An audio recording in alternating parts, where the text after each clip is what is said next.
compter sur moi. Toi, Hélène, On a connu ça à la radio étudiante. C'est ça, c'est de même que ça se passait dans notre temps. On découvrait de la musique.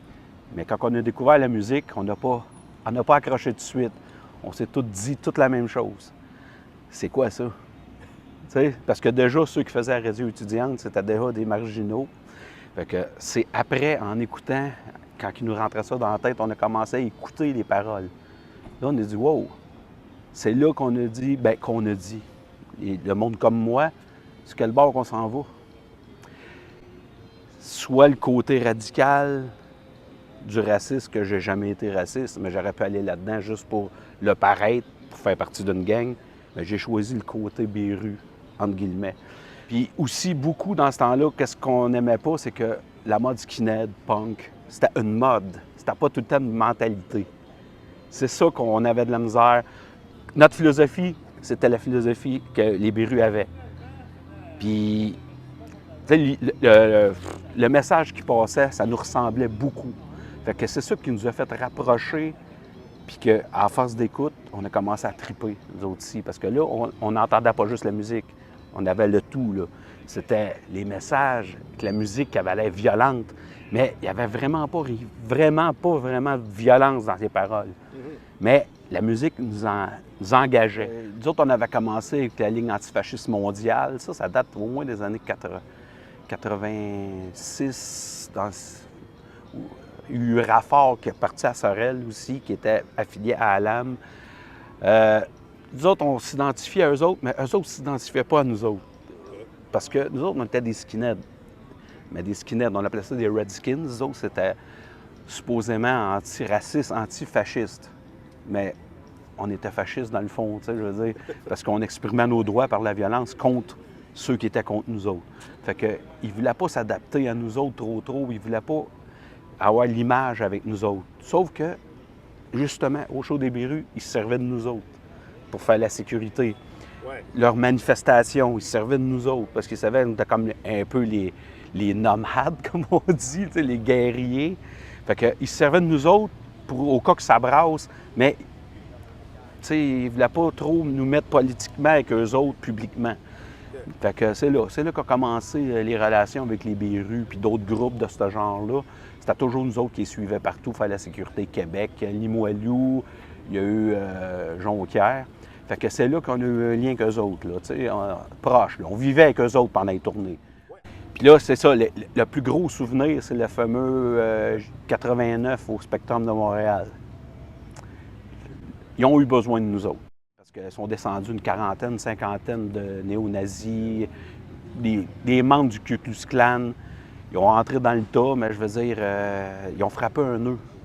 Ça a fait mal, mais ils ont frappé un nœud. Ça a été une attaque éclair. Ils ont voulu surprendre, mais ils ont été surpris parce qu'ils se sont poussés vite. C'était tous les Anglais d'un NDG. C'est quand on disait les skinheads d'NDG. Nous autres, on était plus Hochelaga, tu sais. T'as moins organisé. Mais là, il y a une couple d'années après. Oui, parce qu'ils faisaient des grosses tournées au Québec. Tu sais, Drummondville, tu sais, des petites places que tu dis, Béru, il n'aurait jamais venu. Tu sais, fait que, veux pas, il fallait que tu prennes soin d'eux autres, tu sais. C'était personnel. Là, c'était plus une grosse gang, là. C'était plus une grosse équipe comme Béru.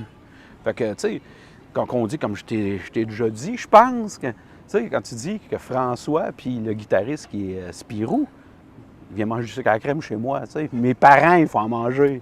Tu sais, c'est des affaires que je suis pas sûr que c'est arrivé partout, là. Tu sais, il y a eu une relation, une très bonne relation. Quand il venait ici, il nous trouvait des petits surnoms. Il était toujours avec nous autres. Tu sais, je veux dire, il y avait du fun. Il nous faisait monter sur la scène. Tu sais, il n'y avait rien de compliqué qu'eux autres. Puis c'est là qu'on a vu qu'il y avait... Comment on dit ça? Il y avait d'autres choses. Parce que quand tu les vois, mettons, tu montres les Béruriers Noirs en 88-89 en spectacle. Bon, on dit, c'est des malades, ces gars-là. Mais si tu les vois en dessous de leur nez de clown, là, c'est pas des clowns. C'est politique, c'est pacifique, mais le message passe autant que l'impact physique. Là. Ça me rappelle tous ces beaux souvenirs-là. Puis ça, ce manteau-là, il date de 1986. Mais ça, c'est facile. Ça date pas de 86, ça. Ça date 87, 88. Là. Je veux dire, je ne sais pas si on voit là, ce qui est marqué. Là. Ça, c'était notre gang à nous autres. Là. Ben, on avait un peu de Sorel, mais nous autres, on était plus à Montréal.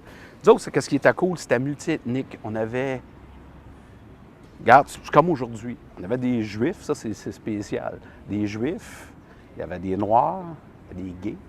Tu sais, je veux dire, dans ce temps-là, nous autres, c'était ça. Ça se disait communisme. Mais comme on dit, le communisme n'existe pas. Bien, dans notre tête, le communisme, c'est tout le monde égal. Tu sais, tu m'acceptes, je t'accepte, on va s'entraider. Tu sais, on va se battre ensemble pour... Tu sais, puis, qu'est-ce que j'ai été surpris? Je suis pas homophobe du tout. Sauf que j'ai été surpris beaucoup de skinheads qui étaient gays. Tu sais, ça m'a surpris. C'est être un peu naïf, mais tu sais, des années 80, là, tu sais. Mais aujourd'hui, t'en vois partout, c'est pas grave. Mais tu sais, quand t'es pas habitué à ça, c'était pas pareil comme aujourd'hui. Dans ce temps-là, des manifestations, c'est pas qu'il y en avait beaucoup. C'était des rassemblements où il y avait des locales ici, le groupe de Montréal antifasciste. Parce que l'antifascisme était bien vu des policiers, il était vu de la politique. Tu sais, ils ne voulaient pas trop qu'ils agissent, mais ils les haïssaient pas. Tu sais, ils les laissaient tranquilles. C'est pour ça qu'ils avaient peur des skinheads, justement, tu sais, parce qu'on était les soldats, comme on dit. Tu sais, ils ne voulaient pas trop s'afficher avec nous autres. Mais comme je t'ai dit tantôt, ils avaient besoin de nous autres. Tu sais, pour les shows, c'était nous autres qui s'occupaient de la sécurité.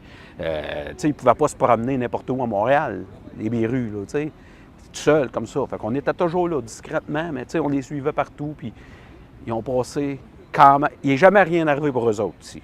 Bien, à Roi-François, chez nous, dans ma maison, avec mes parents, venez dîner. Puis, tu sais, c'est... Ça, je souhaite ça à tout le monde. Je parle pas des Bérus. Tu as une idole, puis cette idole-là se retrouve chez vous. Tu sais, tu vis pas ça à tous les jours, là. Tu sais, je sais même pas s'il s'en souvient, tu sais. Non, mais tu sais, c'est des souvenirs que j'oublierai jamais. Parce que, tu sais, quand tu vois des albums, surtout Molodeuil, il parle de du Québec, c'est dédicace, tu sais. Ça prouve qu'il y a eu des beaux souvenirs ici. Puis il y a une chanson qui parle de toutes les villes du Québec. Il a oublié Sorel. J'en veux un peu, mais je ne dirais pas. Tu sais, il parle de tout Drummondville, tu sais. Puis, tu sais, tu vois que c'est du monde du peuple. Puis c'est du monde qui a une tête sur ses épaules, il aime tout le monde. Du sucre à la crème, puis des carrés de Rice Krispies, parce que les Français, ils ont la bouche sucrée. Mais les autres, ce qu'ils n'aimaient pas, c'est qu'ils mangeaient leur sucre à la crème avec de la bière avant leur spectacle. Ils m'ont dit, c'est juste ça donne mal au cœur, le bonbon. J'ai dit, c'est pas le bonbon qui donne mal au cœur, c'est la bière avec le sucre à la crème. Puis eux autres, dans le fond de moi, j'ai toujours encore le... Tu sais, je suis pas pour rien, j'ai encore ma veste, les docks. Oui, je l'utilise. Bien, je l'utilise plus. Je l'utilise tous les jours, mais d'une autre manière. Tu sais, je vais toujours défendre mes idées, défendre justement le racisme. Tu sais, je travaille dans les hôpitaux. Tu sais, je suis rendu minoritaire. Tu sais, c'est pas... Bon, mais tu sais, ils sont capables de travailler, ils sont comme nous autres. Tu sais, je vais les défendre. Tu sais, mais cette idée-là contre le racisme, contre l'homophobie, contre tout ce qui n'est pas normal, ça, je vais toujours le garder en dedans de moi, puis je vais me battre toute ma vie pour ça. Mais je me mettrai peut-être pas dans la merde comme dans le temps. Ça j'ai changé, vieilli, j'ai un peu plus mal dans le dos, tu sais. Mais pour te dire la fin de ce que je veux te dire là, si tu as eu cette idéologie-là, puis tu l'as plus, c'est parce que tu n'as jamais été un vrai. Tu étais un gars qui voulait avoir des docks pour être à la mode. Mais c'est autrement, parce que moi, j'ai été un skinhead avec des cheveux. Parce que moi, tu t'es pas rasé. Skinhead, là, excuse-moi, c'est pas de mode, là. Il y a une idéologie. J'étais avec les cheveux courts, mais je t'ai pas rasé, tu sais, comme on voit l'image. Tu sais, j'ai dit, c'est une idéologie, c'est pas un look. Fait que j'ai été accepté comme ça.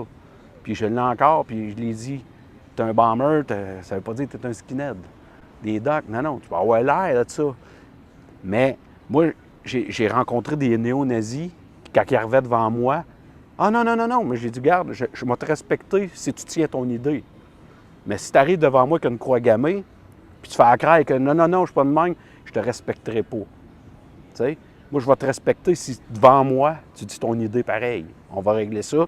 Ça va, OK, regarde, ton idée est là. Ça ne reviendra pas au coup. Mais j'aime mieux que le gars, il s'affirme puis qu'il tient son bout, qu'un gars qui a une croix gammée qui fait à craindre que non, parce que non, regarde ça, je ne respecterai jamais ça. Garde ton idée, qu'elle soit bonne ou pas, garde-la. mais garde-la pour toi. C'est ça. Ça fait plaisir. Ça fait du bien aussi.